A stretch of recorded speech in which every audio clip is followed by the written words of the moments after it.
encouraged by some lobbyists that we had hired in Washington to help us with this, to go after what's known as a state veteran cemetery. It's a program the VA has where they will actually pay to build the cemetery for the state, and then the state will take over operations of that cemetery.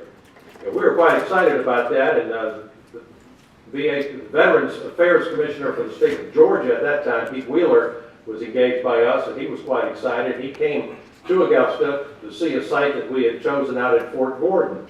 The garrison out there had been kind enough to go along with our desire to have a state veteran cemetery and picked out about 60 acres, a former golf course out there. And we took the commissioner out there, we had the Army out there, everybody was excited about it. But in the aftermath of 9/11, the military changed the security protocol at the bases and said if you're going to have something that's accessible to the public like that, you've got to have access from off base. It can't be on the other side of the security line.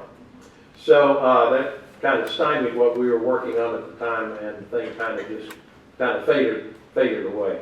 But since then, as I've talked to people, I've continued to mention the State Veterans Cemetery. 4 years ago, I wrote a column in the newspaper about it, and I had 2 people respond to it.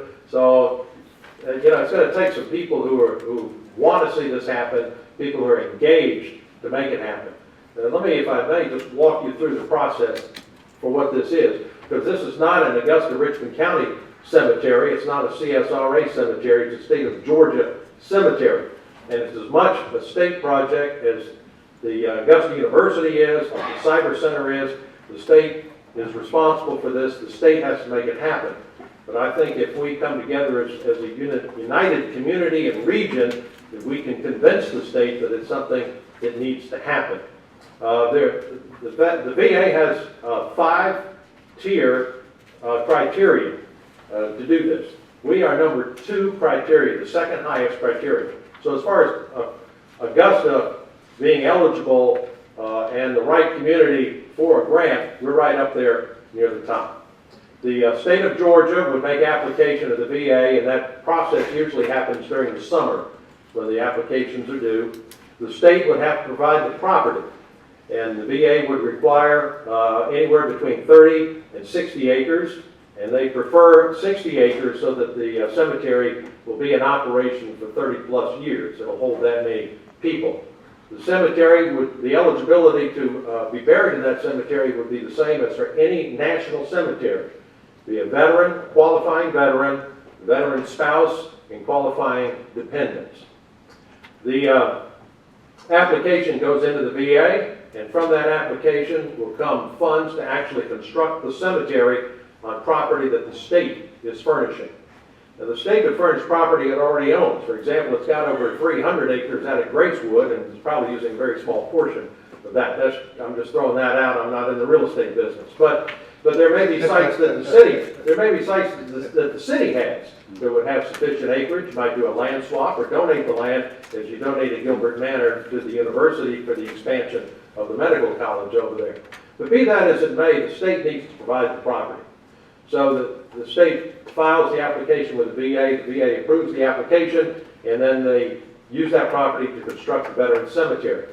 And then thereafter, the state is responsible for the maintenance of that cemetery. And the latest figures that Don showed me, for the cemeteries that are now located in Milledgeville and Glenville, the operating budget is about $500,000 a year. That comes out of the state budget, and the state is responsible. Your parks people who take care of your cemeteries are not responsible for this in any way. It has been kept up to a different standard. It'll look just like Arlington National Cemetery when it's finished out there. That's what you're looking for.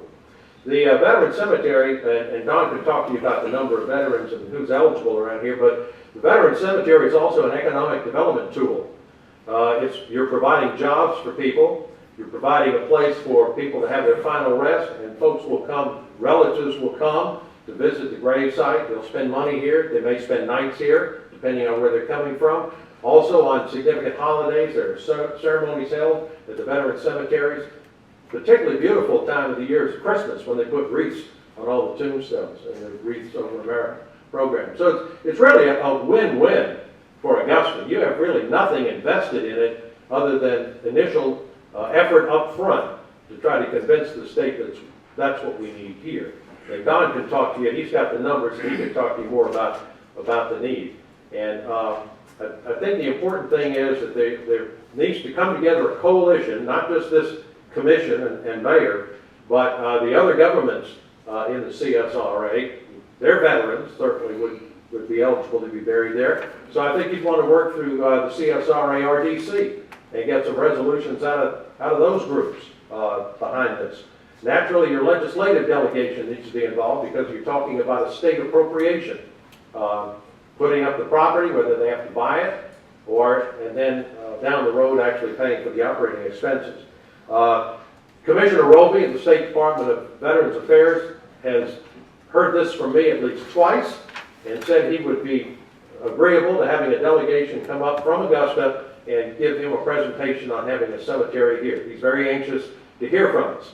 And in my urging, the mayor invited Commissioner Roby to Augusta to attend the dedication program for the Vietnam War Memorial, and they had a conversation about the cemetery while he was here. So he's very well aware of the interest here, but what he needs is for us to come up there and ask him for it, get it put on his agenda so he can take it to the legislature. And then at some point you got to lobby the governor if you want to get something done in the state. The governor's got to be behind it.